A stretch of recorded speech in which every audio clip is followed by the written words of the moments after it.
Case تھا القادر والا جس میں ان کی بیل ہونی ہے، اور وہ ہمارے لائرز کہتے ہیں کہ آدھے گھنٹے کا فیصلے کی بات ہے، صرف لگانے کی بات ہے۔ ہم اس لیے کورٹ میں اتنی دیر بیٹھے ہوئے تاکہ ہم وہ فائل کو اوپر نیچے جو جا رہی ہے جو وہ چیزیں ہم فائل کے پیچھے پیچھے پھر رہے ہیں کہ جب انشاءاللہ ہم فائل کو انشاءاللہ چیف جسٹس کی میز تک پہنچا کر پھر سانس لیں گے۔ یہ فائل پیچھے ایک دفعہ گم بھی ہو گئی تھی، پھر آپ لوگوں نے ڈھونڈی تھی، یہ وہی فائل ہے کہ کوئی اور فائل ہے؟ یہ وہ ہماری کنٹمپٹ کی جو کنٹمپٹ آف کورٹ کی فائل ہے جو ملاقاتوں کی بند کی ہوئی ہیں، لیکن وہ بھی فائل ہم نے ڈھونڈ لی ہے۔ اب ہم اس فائل کو لے کر انشاءاللہ وہ بھی کوشش ہے کہ پیر یا منگل کے دن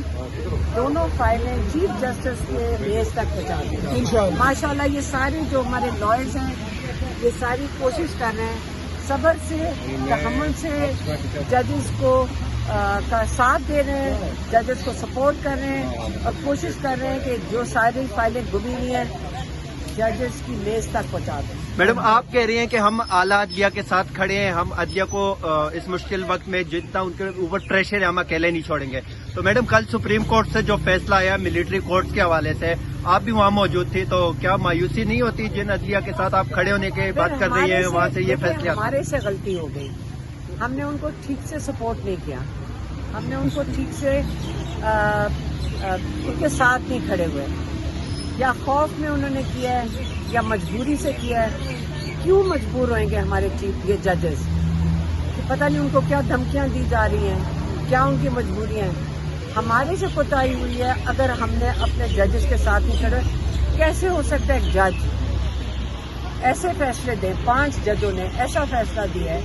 کہ جو کیا مجبوری ہے ان کی کہ انہوں نے کہا ہم اس قابل ہی نہیں ہیں آپ کو انصاف دینے کے لیے، جو عوام ہے ہم اس کو قابل ہی نہیں ہے انصاف دینے کے لیے، ایک میجر کرنل کے حوالے ملٹری کورٹس کو دے دیتے ہیں۔ کسی وقت بھی کسی سویلین کو اٹھا کر میجر کرنل اس کے اوپر 10 سال کی 20 سال کی جو مرضی قید سنائے،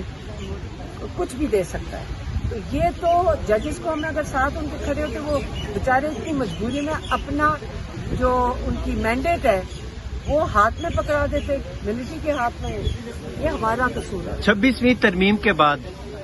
عدلیہ تو نتائج ہیں، یہ اسی کے نتائج ہیں، تو 26ویں ترمیم کو خان صاحب نے بھی 2 دن پہلے اڈیالہ جیل سے پیغام بھیجا تھا، تو کیا لگتا ہے کہ پی ٹی آئی کو جو احتجاج کی کال دی ہے کہ ہم نے آئین کو بچانا ہے، عدلیہ کو بچانا ہے، تو اس تحریک کے حوالے سے آپ کیا کہیں گے؟ دیکھیں عمران خان کتنی دفعہ کہا تھا کہ جو 26ویں ترمیم لائی گئی ہے یہ کس نے لائی ہے؟ یہ پورا سسٹم دیکھیں کب سے تباہی کی طرف جا رہا ہے۔ پہلے آپ کا مینڈیٹ چوری کیا گیا، پھر جو چوری شدہ مینڈیٹ والے بندے تھے جن کے پاس اپنا کوئی ووٹ نہیں ہے اس کو جا کے اسمبلی میں بٹھا دیا گیا، پھر ان بھیڑ بکریوں سے انہوں نے 26ویں ترمیم کروائی ہے، اس ترمیم کے ذریعے انہوں نے ججز کا، لیکن بات تو شروع ہوئی ہے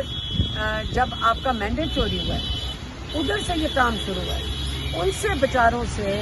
جن بیچاروں کے پاس یہ مجبوری ہے کہ ان کا مینڈیٹ ہے ہی نہیں اور ان کو وہاں جا کے اسمبلیوں میں بٹھا دیا ہے، ان لوگوں سے انہوں نے یہ کام کروایا ہے اور ان لوگوں سے انہوں نے ججز کی توہین کروائی ہے۔ ججز تو مجبور ہو گئے اس چیز میں، اب کس طرح ججز کو پھنسایا ہوا ہے کیا کیا وہ ہمیں نہیں پتا، لیکن کوئی جج اپنا مینڈیٹ اٹھا کر میجر کرنل کو نہیں پکڑاتا۔ یہ 26ویں ترمیم جس کو آپ کالا قانون کہتے ہیں، تو 26ویں ترمیم بنانے والے، پاس کروانے والے جو ہیں، اسی وزیر اعظم نے کل اسمبلی فلور پہ کہا کہ ہم عمران خان سے بات چیت کے لیے تیار ہیں۔ آج اڈیالہ جیل کے باہر پھر پاکستان تحریک انصاف کے MNAs جو عمران خان سے ملاقات کے لیے گئے ہیں ان کو پھر روک دیا گیا ہے، تو کیا لگتا ہے کہ یہ حکومت یا یہ پارلیمنٹ اتنا اختیار ہے اس کے پاس کہ عمران خان سے بات چیت کریں گے؟ دیکھیں نواز شریف، شہباز شریف، میں پھر سے کہوں گی ان کی جو دوستی ہے وہ مودی کے ساتھ ہے، یہ اور وہ مل کر یہ کر رہے ہیں۔ اگر یہ پاکستان کے خیر خواہ ہوتے یا پاکستان کی فکر میں کوئی کام کر رہے ہوتے تو اس وقت سب سے پہلے یہ خود عمران خان کے پاس جاتے کہ بمباری ہو رہی ہے ہمارے لوگوں پہ، آپ باہر آ کے ہمارے ساتھ بیٹھ کے ملک کے دفاع یا ملک کے دفاع کے بارے میں سوچتے ہیں۔ یہ تو کہیں پہ بھی، یہ تو آپ عقل بتاتی ہے کہ وہ سیاسی قیدی ہے، 2 سیکنڈ میں نکل سکتے ہیں، لیکن الٹا اس کو مزید بند کر رہے ہیں۔ آپ کا خیال ہے اس کے لیے کوئی ہر ایک بندے کو سمجھ آ رہی ہے کہ یا تو یہ جنگ جھوٹی ہے یا تو یہ جنگ جھوٹی ہے. اگر یہ ایمان والے ہوتے تو عمران خان کو نکال دیتے. اس کا مطلب یہ جنگ اسی سے سمجھ آ رہی ہے کہ یہ جنگ فیک ہے, یہ مودی اور نواز شریف کا سازشی پلان ہے, لنڈن پلان 2 ہے یہ.